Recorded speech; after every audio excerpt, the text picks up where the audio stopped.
Master Rule, April 1st, 2020.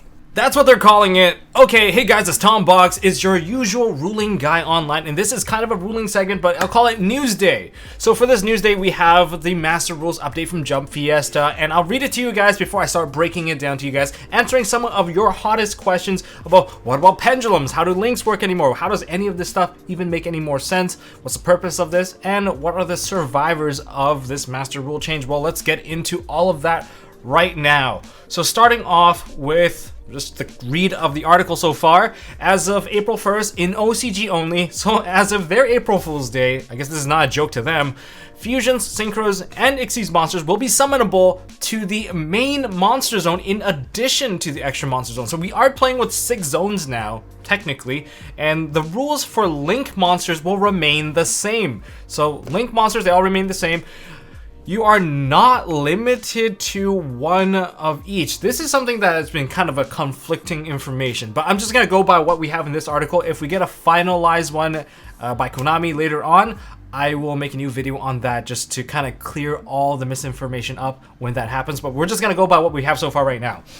Okay, for Pendulum monsters, they are almost identical with one small change. Face down Pendulum monsters in the extra deck, such as Nirvana High Paladin. We're talking about all the hybrid-based Pendulum monsters, such as Fusion Pendulum, Synchro Pendulum, Xyz Pendulum. All those kinds of Pendulum monsters can be summoned to any zone the first time. In other words, when they are face down in the extra deck, when they're summoned out, sure, they can come out anywhere. But when they are Pendulum summoned back onto the field from the extra deck face up, they must be summoned to an extra monster zone or a zone a Link monster points to.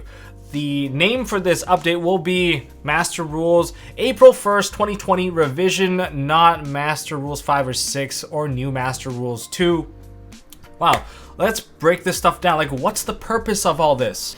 So what's the purpose of this new Master Rule? Well, I'll go into the purpose, some of the questions you guys regarding mechanics, and which decks have the most potential, and which decks just seems completely busted in some areas of concern, all in this right now. Starting with the purpose, this is just my speculation on why they decided to choose to do this. Now, looking back into Master Rule 4, when that happened, it's always been links first. In terms of playstyle, you have to link first or else you can't use your extra deck. That's how it's been introduced. That was the whole point of Master Rule 4, is to slow the game down to some degree, but then as long as you're playing links, you get to play fast.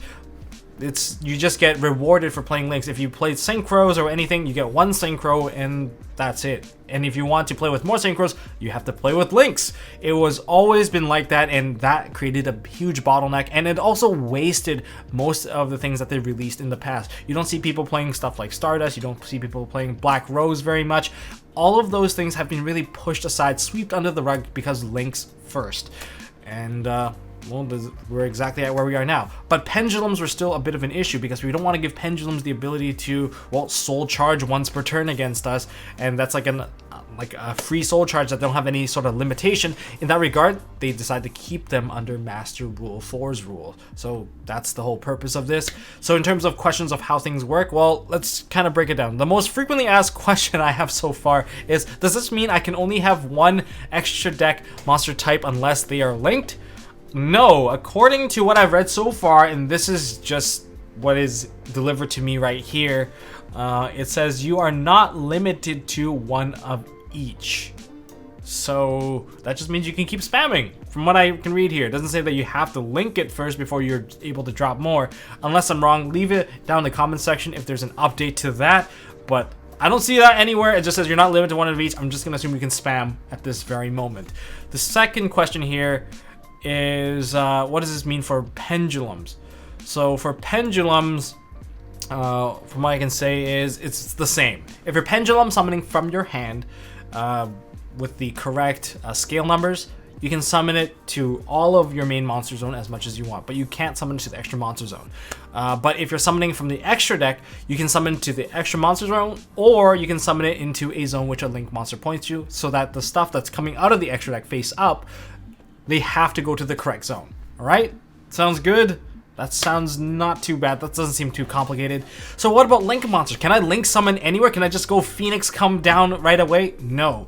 Link monsters still have to follow the entire rules of Master Rule 4, which is you can start your summon from the extra monster zone, and then you can summon it into, of course, the arrows that are available from the monsters. So Links, no, you cannot summon them anywhere. You still have to follow the rules, summon them into the extra monster zone or into a zone which a Link monster points to. Hopefully that clears it up for you guys in terms of where things can be summoned. But as for Synchros, Fusions, and Xyzs, they can be dropped into the extra monster zone or into the main monster zone. So that's by what I can read in this article. So let's look at some of the decks that have the most potential. Let's look at Thunder Dragons. So if I activate a Thunder Dragon, okay, I activated a Thunder Dragon, and now I have the ability to summon out Colossus. So I can convert my first Thunder Dragon or Thunder monster on the field into, well, a Colossus. I don't even need to go into Summoner anymore because I'm going to go into Colossus, and if that monster that I just summoned out was, say, a Thunder Dragon Roar, I convert that into a Colossus. Cool! Now I get myself a Thunder Dragon Dark. Thunder Dragon Dark gets converted into the next Colossus. And now I get myself a Thunder Dragon Hawk, drop the Hawk, get my card back, and now I have 3 Colossus with this one spam. That's kind of fun. Enjoy not searching for the rest of your days. Yes, that sounds kind of busted to me. If you don't have Super Poly and you don't have enough negations and you rely on searches, that does seem like a little bit of a problem. Just a little bit, alright guys? And then there's also Orcus Dingirzu. Imagine your Galatea being in the extra monster zone, and then you overlay that Dingirzu into one of your main monster zones so that you open up your zone again, so you're not worried about your opponent using a Cyber Dragon to just kind of get rid of it. Well, if they have Cyber Dragon, they're still going to wipe your board regardless, but still, that's just another way of kind of bypassing some of these issues. Lunalights don't need to worry about zone control anymore, but Dolce can OTK without wasting a monster by forcing it to go into, say, oh my god, Madolche sounds really broken, because before, their biggest limitation was that they needed to play with a lot of Xyzs, but the only way to play with a lot of Xyzs is to use Sistart. Now we can completely disregard Sistart altogether and just spam the entire board. Wipe your entire board without committing resources, which is really great. Spirals is a thing. Gladiator, the current new version of Gladiator Beast, you can see that people are just going to drop Tamer, and without the zoning issue, I'm pretty sure they can spit out 3 bosses no problem with the new combos if they don't have to care about zoning. So there's a lot of things going for it. Inzectors might see a comeback as well because they don't need the extra monster zone. They just want to blow up your entire board and just make dudes just kill you with perhaps Xyz monsters rather than Links. It's just options for them. But in terms of areas of concern, the first area of concern for me, Trishula loops does seem like a huge problem. I don't want my opponent to be able to free Trishula loop all over again, rip 3 cards out of my hand, banish a ton of cards. That is a problem. Triple Shien plays does seem like a problem, especially with the new Shien card, the Battle Shogun. I don't want to deal with Triple Shogun because that's really painful for anyone, and that kind of deserves a bit of a limitation. But another area of concern for me would be like Borlode Savage Dragon, or rather for Dinos, Evolves or Dolka.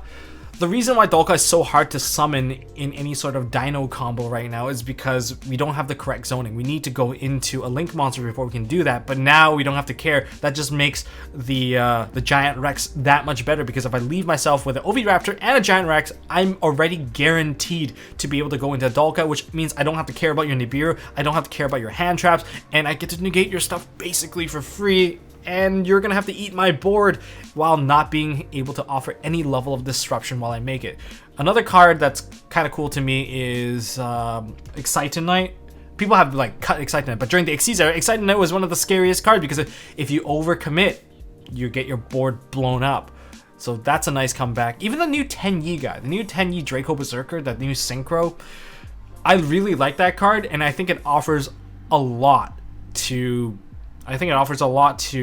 just Synchros in general, but people are kind of reluctant to play it because, sure, it lets you banish whatever your opponent activates. That's actually a really good thing. It doesn't work against Nibiru, don't worry about it. It's not like a Nibiru counter, but people won't play it as a generic Synchro because I have to play a generic Synchro. It just feels really weird. Like, that statement feels weird in the current day and age.